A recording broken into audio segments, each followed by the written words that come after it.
बहुत मैं तो हाईली अप्रिशिएट करती हूँ और मैं बहुत दुआएं हैं कि ये सारे ख्वाब, ये सारी बातें, क्योंकि सच्चाई झलक रही होती है। और ये मुझे लगता है कि अब तक के मेरे इंटरव्यूज़ में बेहतरीन इंटरव्यू है, क्योंकि मुझे आपकी बातों में सदाकत, बड़ी एक सिंपलिसिटी, सदाकत, रियल ग्राउंड पे बात कर रहे हैं आप। ये भी एक शायद यही वजह है कि आज आपके पास ये रुतबा, ये चीज़ें मौजूद हैं एक बहुत ही ऐसी एज में जिसमें शायद मैं समझती हूँ लोगों को बड़ा लंबा अरसा इंतज़ार करना पड़ता है। उससे बहुत पहले आपको अल्लाह ने ये दिया है, तो मेरी तो बहुत दुआएं हैं कि ये सारी चीज़ें आपकी पूरी मुकम्मल हों और खैर के साथ हो। अच्छा, मुझे ये बताएं कि आपने बताया आपके पास 9 यूसी हैं फ़कीराबाद में, 9 वार्ड हमारे टाउन कमेटी में। ओके। सबसे ज़्यादा कॉम्प्लिकेटेड, सबसे ज़्यादा इशू ओरिएंटेड वो कौन सा ऐसा पर्टिकुलर आपका जोन है, पर्टिकुलर एरिया है आपका, जिस पे आप अभी तक मतलब बहुत सारी सपोर्ट के बावजूद भी उस तरह से वो डिलीवर नहीं कर पा रहे? वो कौन सी ऐसे इश्यूज हैं? मेरा शहर है, जो सिटी है फ़कीराबाद, वो अपने पिछले ज़माने में, वो अपने ज़माने में फ़कीर मिल, टेक्सटाइल मिल्स होती थी, वो ब्रिटिश स्टाइल की। वहाँ पर वो बताते हैं कि शाम को वहाँ पर सिनेमा भी होता था, शाम को वहाँ पर कॉटन जिनिंग फैक्ट्रीज़ होती थी और शाम को बड़ी चहल पहल होती थी। फिर फिर लोगों की कुछ हालात की वजह से, कुछ यूनियन की वजह से वो मिल बंद हो गई, तो वो शहर पीछे रह गया। वो एक नोट है इस वक्त। वो जो मुझे शहर मिला है, वो उसका ड्रेनेज सिस्टम सही नहीं है, उधर वाटर सप्लाई नहीं है, उधर स्ट्रीट लाइट्स नहीं है और पेवर वर्क नहीं था। तो वो उस पर अभी हमारा काम हो चुका है। मेरा तकरीबन 100% जो बड़ा रोड है वो पेवर वर्क हो कंप्लीट हो चुका है। सिटी जो है वो कॉम्प्लिकेटेड था और अभी उसमें काम करने की हमारा जो मैंने प्लान बनाया है, अभी मैं ड्रेनेज स्कीम बना रहा हूँ फ़कीराबाद की।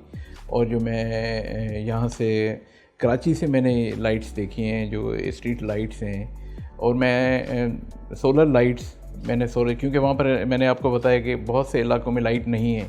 जैसे अभी मुहर्रम शरीफ गुजरा है, तो वहाँ पर हमें क्या होता है कि हमें कहते हैं कि आप लोगों को बल्ब दें, वो अलम में लगाएं, मस्जिदों में लगाएं, इमाम बारगाहों में लगाएं। फिर मैंने कहा यार, जब लाइट ही नहीं है और 2000 बल्ब लेके आ गए सर ये देने हैं, मैंने कहा ये तो भाई चलेंगे कैसे?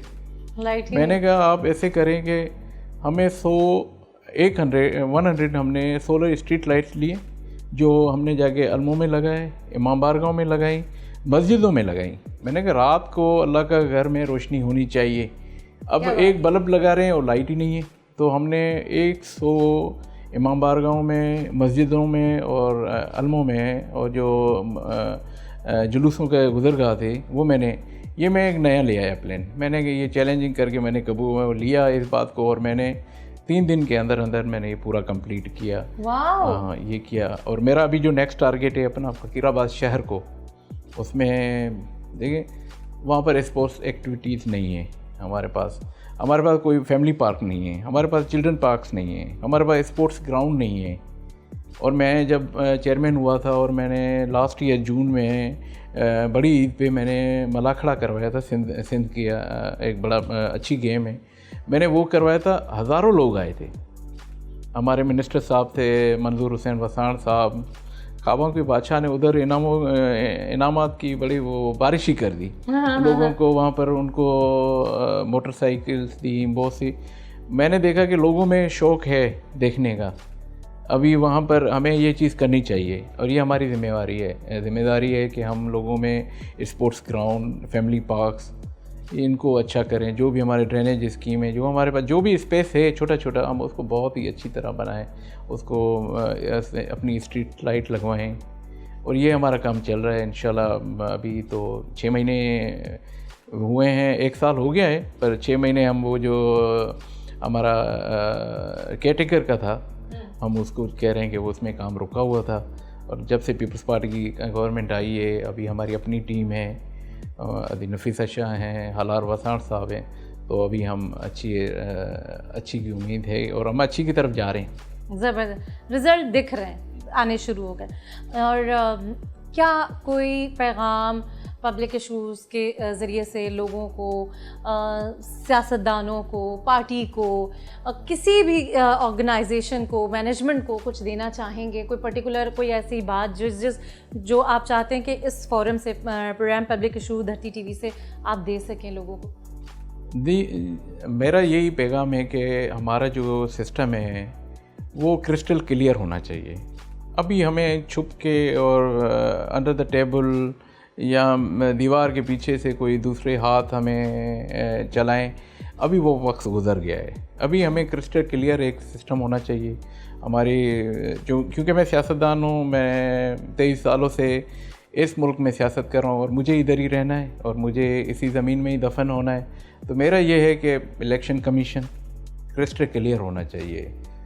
अगर हमारी कोर्ट्स हैं तो by the books, by the law होनी चाहिए, बाय द फेवर नहीं होनी चाहिए कि भाई इस बंदे को फेवर देना है तो ये फैसला करें। नहीं, जो कानून में हो वो करें।